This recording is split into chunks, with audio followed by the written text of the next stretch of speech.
Today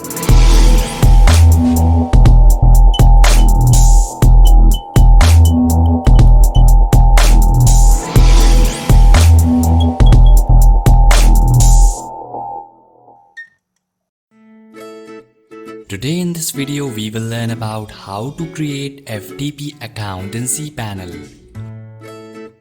Log into cPanel and then go to FTP Accounts section. Fill all the details that is required to create FTP account. Also enter the directory to which you would like to permit to access FTP and then click on Create FTP. The FTP account is created now. Now go to FileZilla and open Site Manager. Here you can enter all the credentials that you have created earlier.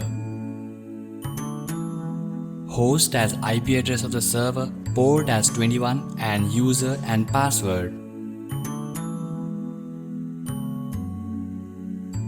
Now you will find that FTP is successfully connected. There is another way to log into FileZilla without making an FTP account. You can simply enter the IP address of the server, port as 21, username and password of cPanel. In this way, you will have the complete access to your cPanel account. Finally, all the files will be visible without any restriction.